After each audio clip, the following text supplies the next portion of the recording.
Let me take this moment to wholeheartedly congratulate each and every one of you today. You graduated, you did it. You made it. Congratulations to you. And you did it all by yourselves. Nobody helped you. No, that's not. That's what That's what I thought when I was young. Starting to really make it as an actor. I came in. I talked to my mother. I said, "Ma, did you think that this was going to happen? I'd be so big, and I'll be able to take care of everybody, and I can do this, and I can do that, and I can." She said, "Boy, stop it right there. Stop it right there. Stop it right there." He said, "If you only knew how many people that have been praying for you, how many prayer groups she put together, how many prayer cloths she gave me, how many times she splashed me with holy water to save my sorry behind," as she said it. She said, "Oh, you did it by yourself? I tell you what you can do by yourself. You can go outside, get a mop and a bucket and wash them windows. You can do that by yourself." Superstar. So I'm saying that to say I want to congratulate all the parents and friends and family and aunties and uncles and grandmothers and grandfathers and teachers and friends and enemies. All the people that helped you to get where you are today. Congratulations to you all. I'm going to tell about 2-3 stories. I'm going to keep it real short. I remember my graduation. The speaker got up there, went on forever, blah, blah, blah, blah, blah, blah, blah, blah, blah. So I'm going to keep it short. Number 1, put God first. Put God first in everything you do. Everything that you think you see in me, everything that I've accomplished, everything that you think I have, and I have a few things, everything that I have is by the grace of God. Understand that. It's a gift. 40 years ago, March 27th, 1975, it was 40 years ago, just this past March, I was flunking out of college. I had a 1.7 grade point average. I hope none of you can relate. I had a 1.7 grade point average. I was sitting in my mother's beauty shop. They still call it beauty shop now? What they call it now? Yeah, I was sitting in the beauty parlor. I was sitting in my mother's beauty parlor, and I'm looking in the mirror, and I see behind me this woman under the dryer. And every time she looked up, every time I looked up, she was looking at me, just looking me in the eye. And I didn't know who she was, and I said, she said, "Somebody give me a pen, give me a pencil. I have a prophecy." March 27, 1975. She said, "Boy, you are going to travel the world and speak to millions of people." Now, mind you, I was flunked out of college. I'm thinking about joining the Army. I didn't know what I was going to do, and she's telling me I'm going to travel the world and speak to millions of people. Well, I have traveled the world, and I have spoke to millions of people. But that's not the most important thing, the success that I had. The most important thing is that what she taught me and what she told me that day has stayed with me since.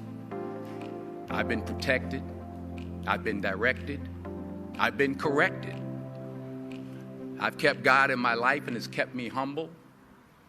I didn't always stick with him, but he always stuck with me.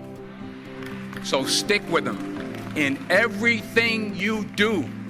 If you think you want to do what you think I've done, then do what I've done and stick with God. Number 2, fail big.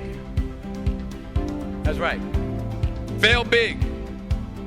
Today's the beginning of the rest of your life, and it can be very frightening. It's a new world out there. It's a mean world out there, and you only live once. So do what you feel passionate about. Take chances professionally.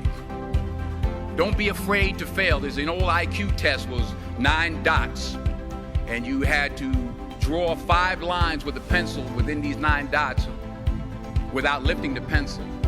The only way to do it was to go outside the box. So don't be afraid to go outside the box. Don't be afraid to think outside the box. Don't be afraid to fail big, to dream big. But remember, dreams without goals are just dreams. And they ultimately fuel disappointment. So have dreams, but have goals. Life goals, yearly goals, monthly goals, daily goals. I try to give myself a goal every day. Sometimes it's just to not curse somebody out. Simple goals, but have goals. And understand that to achieve these goals, you must apply discipline and consistency. In order to achieve your goals, you must apply discipline, which you have already done, and consistency every day, not just on Tuesday and miss a few days. You have to work at it every day. You have to plan every day. You've heard the saying, we don't plan to fail, we fail to plan. Hard work works. Working really hard is what successful people do.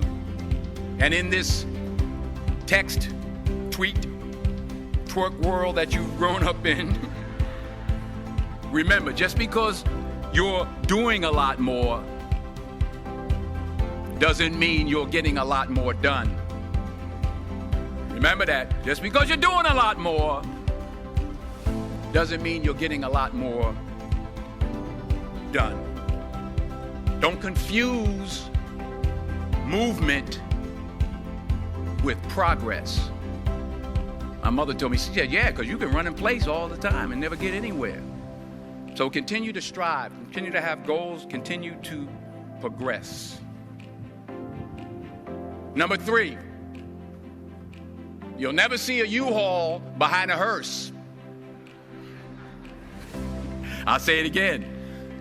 You'll never see a U-Haul behind a hearse. I don't care how much money you make, you can't take it with you. The Egyptians tried it. They got robbed. That's all they got. You can't take it with you. And it's not how much you have. It's what you do with what you have. We all have different talents. Some of you will be doctors, some lawyers, some scientists, some educators, some nurses, some teachers. Yeah, okay. Some preachers. The most selfish thing you can do in this world is help someone else.